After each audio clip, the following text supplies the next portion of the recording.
My name is Abi and my research was to look into the prevention of preconceived political biases.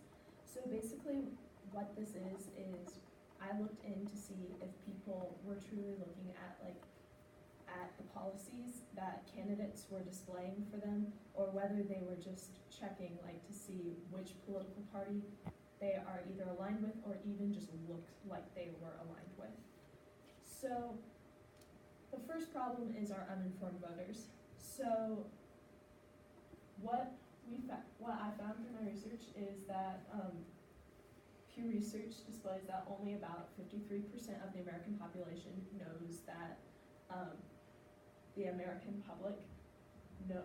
only about 53% of the American public knows that the Republican Party is for reducing the scope of the government.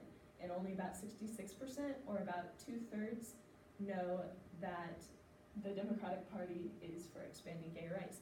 And so I found that even if you're listed first on the ballot, you can get about 2.3% more votes on average, and that's according to Stanford University. And if it's a non-presidential election, candidates listed first on the ballot can get up to 6 or 7% more votes. So I set out, because of these alarming rates, to figure out to what extent would education of the public at voting polls eliminate preconceived stereotype biases in elections, and basically people just having the stereotype that their political party or the person listed first on the ballot will be to their best interest. So what I proposed was that we have pamphlets right before people vote, so people can pick up these pamphlets and just get to know candidatal policies. So people can look at these pamphlets while they're in line, and even if people don't have access to computers or other databases at home, they can have these pamphlets and just look at the ideals and the positions of the candidate. So of course, with the brochures, obviously money is going to be slightly just going to be a problem, an implication of it.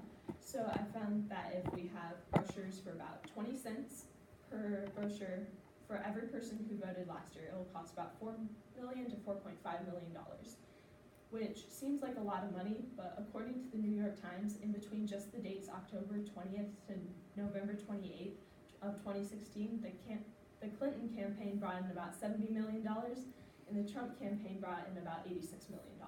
So it would just be a fraction of that to pay towards the brochures. And of course, I believe that these costs should be included in campaign costs of the president, or not the president, the candidates, so because they're displaying themselves for the people to see, they should be paying for them. So how would this affect political stereotypes, and how would this help?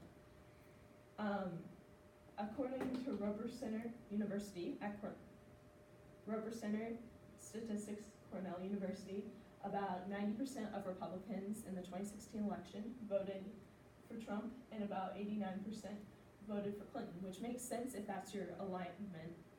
So this is registered voters, and it makes sense if it's your alignment, but as we saw earlier, only about 53% of people actually know the positions of the Republican Party, and so up. So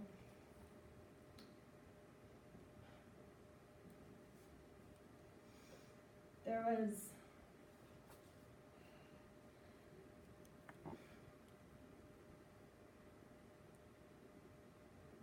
a study by PhD graduates of social science and psychology in 2012 was published, and it showed something exactly like this for subjects to take, where they would either have to click on the Republican or the Democrat out of two candidates posted.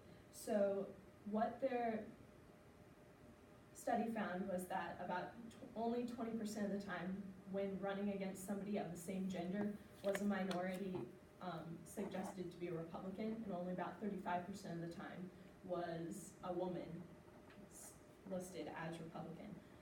And this ties in to the stimulus because Abu Lughod from Attitudes Towards Muslim Women in the West, she suggests that people are just stereotyping women in burqas to be either terrorists or to be like unprotected people who need our protection, just like people are stereotyping women and minorities to be Democrats.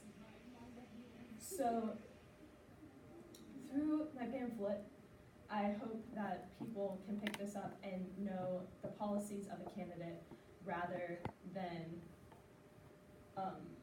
just their political party and stereotype them based off of their ethnicity, their gender, or whether they're even just first on the ballot.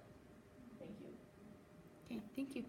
Before you are done, I do have a couple questions for you. So my first question is about sources. You named quite a few sources, but of the sources that you had, what was the most important or significant source that you consulted, and then what made it so significant?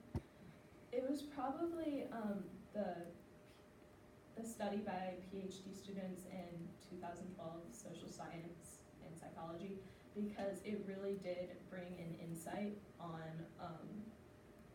just how much minorities and women are stereotyped just based off their appearance, and people just automatically believe they have certain beliefs according to how they look.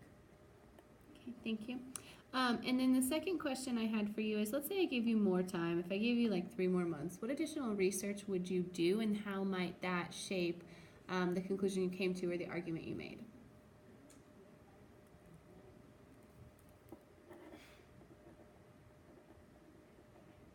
If I had 3 more months, I would definitely look into more surveys and more polls taken on how people see women and how people see minorities in the political world.